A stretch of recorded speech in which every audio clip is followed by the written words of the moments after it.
Hello world, it's me, Fandroid, the musical robot, and today I'm gonna be talking about why the things that I like and dislike about .exe games. Now these aren't all specifically Sonic related, but the main thing that my friends like Mr. Sketch and stuff like that are interested in are Sonic.exe stuff, but also like Mario.exe, all that other stuff, and even stuff that isn't even related to Sonic.exe, and just .exe stuff in general. So we're gonna first start off with the issues that I have. And the main one is, well, probably one that people don't have that big of an issue with, that I personally do. And that is the meta horror. Horror that displays personal information.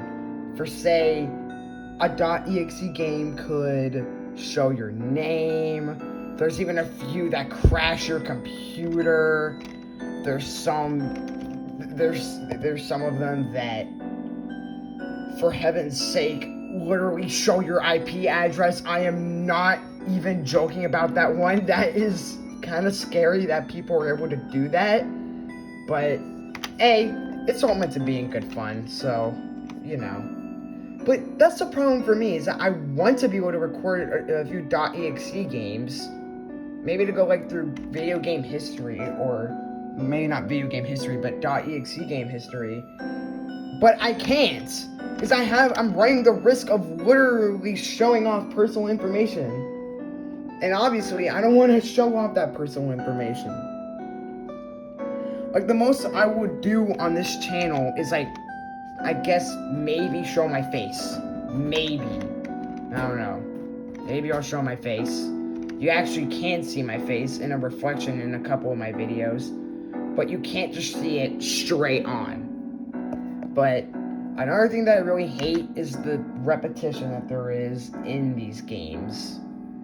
Now, not all .exe games do this, especially more recent ones, but there's still quite a lot of .exe games that make you walk to the right 3 times and then you die. That's it. There you go. That's the game. Have fun, I guess.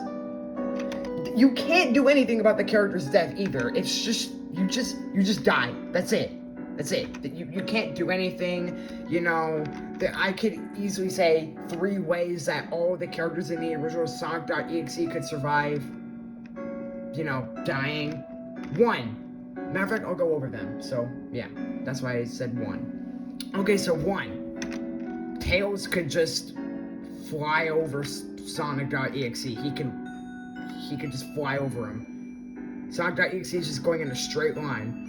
So all you'd have to do is just fly over for a couple of seconds, and then boom, there you go. He's no longer miss you. Boom, you survive. Have a good day. And by the way, I know that this is true because in games like the Spirits of Hell, sorry for religious viewers that may be watching, the way you escape Sonic.exe in that game is by jumping above him, because he just goes in a straight line.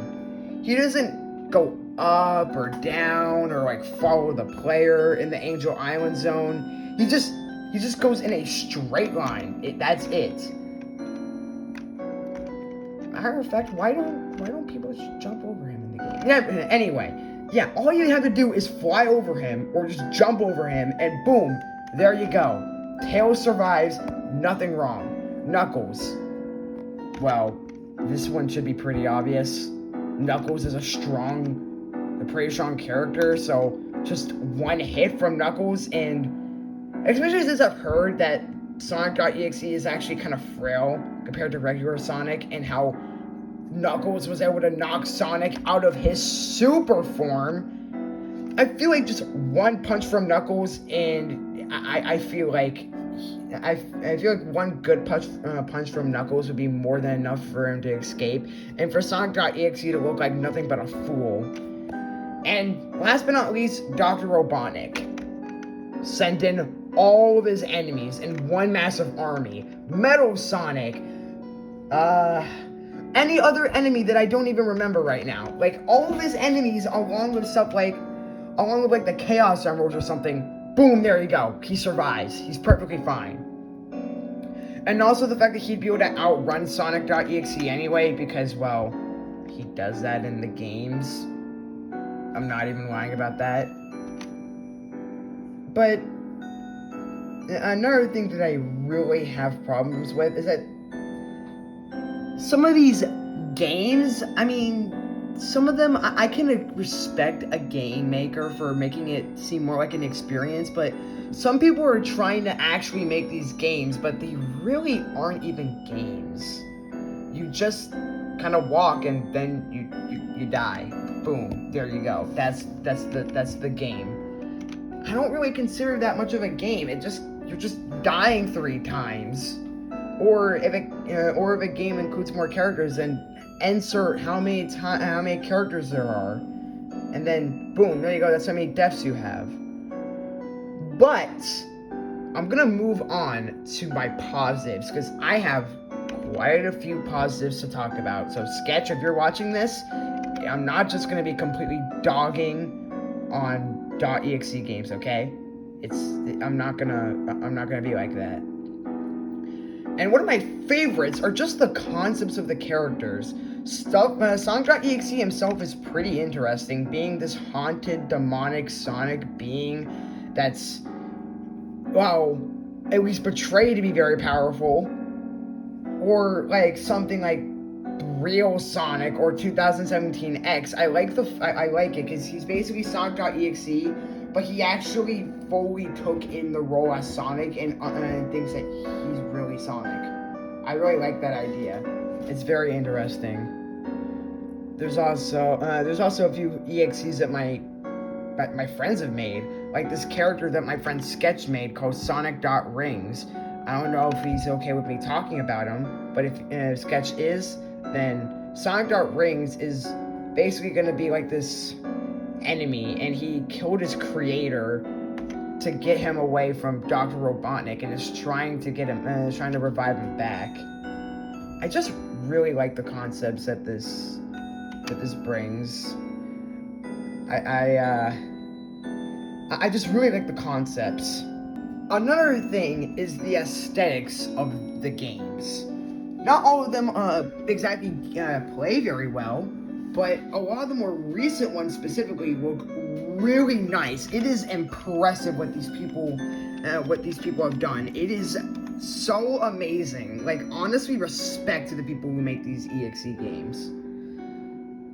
Even if I don't like them very much, I can at least put respect for the people that put the effort into making these games completely for free.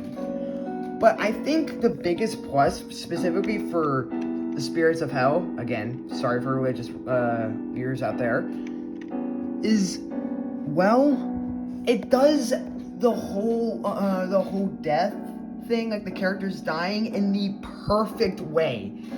Basically, the characters aren't doomed to die, and neither are they just completely protected. Instead, their fate falls into your hands. So say if you were bad at the game, you don't know how to play very well, you don't know where to go, you're most likely most of your characters are probably gonna die pretty quickly. But if you know what you're doing, if you've played this game, have you played the game before, if you've experienced dying multiple times and you understand what you're doing, then you could probably save all of the characters. And that's something I really like, because it doesn't feel like the characters are just doomed to die. Because if you know what you're doing, or you put in the effort, then they won't die, which it's really nice to see. I'm just glad. But I just really like the Spirits of Hell as like a game itself. And also, well, that's really everything I have to talk about. So, goodbye and good luck. That's the plush thing. Oh, okay. Anyways, goodbye and good luck. I'll see you next time. Or will I? He's coming, isn't he? He's coming. I can't take it anymore. He's gonna get me. Please, help me, please. He's gonna get me.